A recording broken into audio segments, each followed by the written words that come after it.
Hello guys, episode 12। Meena headquarter में पहुंचती है। उसे बताया जाता है डायरेक्टर जनरल अभी काफका से निपट रहे हैं, उनके आने का इंतजार करो। मीना बैठने लगती है तो उसे बताया जाता है ये सीट तुम्हारे बैठने के लिए नहीं है।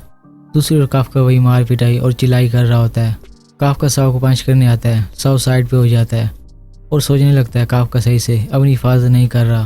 तभी काफका अपनी बॉडी को मोड़ के तोड़ देता है और एक पंच करता है। इससे ये साबित होता है कि काफका अटैक करने के लिए अपनी बॉडी को भी डैमेज कर सकता है। फिर साव काफका को एक पंच करता है, वो दूर जा गिरता है, लेकिन ये एक डिकॉय होता है।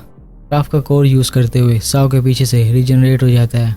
फिर सीईओ कहता है साव चाहता तो काफका को उसी वक्त मार देता जब वो अपनी इंसानी हालत में था, लेकिन वो काफका को मौका दे रहा है और वो काइजू नंबर 8 की लिमिट्स चेक करना चाहता है।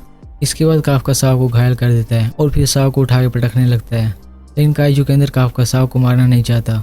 वो काइजू से खुद को छुड़ाने की कोशिश करता है तो दूसरा काइजू से निगल लेता है। इसके बाद काइजू एक आखिरी पंच लोड करता है। साव सोचता है सब खत्म हो गया।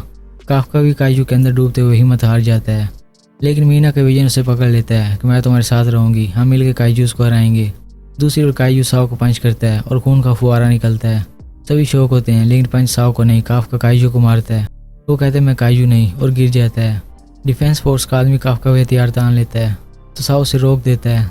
ये लड़का डिफेंस फोर्स से डिवीन फर्स्ट का कैप्टन होता है। नरूमी कहता है तूने बैकअप के लिए सिग्नल नहीं दिया और हमें लगा तुम मरने वाले हो। साव कहते सब कुछ कंट्रोल में था, लेकिन मानना पड़ेगा काइजू 8 बहुत स्ट्रॉन्ग था। इसके बाद हेडक्वार्टर में मीना से काइजू 8 के बारे में पूछा जाता है, बिकॉज वो मीना के अंडर काम करता था। रिपोर्ट्स में ये भी पता चलता है कि ये दोनों शुरू से एक दूसरे को जानते हैं। मीना कहती है मैंने फिर भी काफका को कभी स्पेशल ट्रीट नहीं किया, बल्कि मैंने उसे रिक्रूट टेस्ट में फेल कर दिया था। डायरेक्टर कहते हैं तुम्हारे टेस्टिमनी से कुछ बदलेगा नहीं, काफका के लिए डिसीजन पहले से लिया जा चुका है, ये सब बस फॉर्मेलिटी है। मीना कहती है मैं काफका का इंसान या काइजू होने का मैटर आप सब पे छोड़ती हूँ, मैं बस ये कहूँगी वो हार्ड वर्किंग ऑफिसर है, उसने हमारी बहुत हेल्प की है। डायरेक्टर कहते हैं वो काइजू बन सकता था इसलिए उसने हेल्प की और उसने टेस्ट में चीटिंग की होगी। मीना कहती है नहीं, वो हार्ड वर्किंग है, उसने कभी गिव अप नहीं किया। इसके बाद मीना डिसमिस हो जाती है। फिर सभी काफका के बारे डिसीजन करते हैं कि उसे जिंदा रखना है या नहीं, और ये डिसीजन साव करता है। इसके बाद काफका हॉस्पिटल में होता है। वो साव को जिंदा देख के शर्मिंदा होता है और शुक्र करता है कि उसने साव को नहीं मारा। साव कहते फिक्र न करो, मैं तुम्हें मारने नहीं आया। काफका पूछता है मैं इंसान डिक्लेयर हुआ या नहीं। साव कहता है नहीं, तुम हमारे लिए काइजू हो, लेकिन मीटिंग में ये डिसाइड हुआ है तुम हमारे लिए थ्रेट नहीं हो, इसलिए तुम अब तक जिंदा हो। मीटिंग में डिसाइड किया जाता है कि काफका डिफेंस के लिए काम करेगा। तभी इस फैसले से नाखुश होते हैं, लेकिन उन्हें साव की बात माननी पड़ती है। इसके बाद बाकी ऑफिसर्स को ये न्यूज़ मिल जाती है कि काफका डिफेंस में वापस आएगा। तभी उन्हें जगह खुश होते हैं।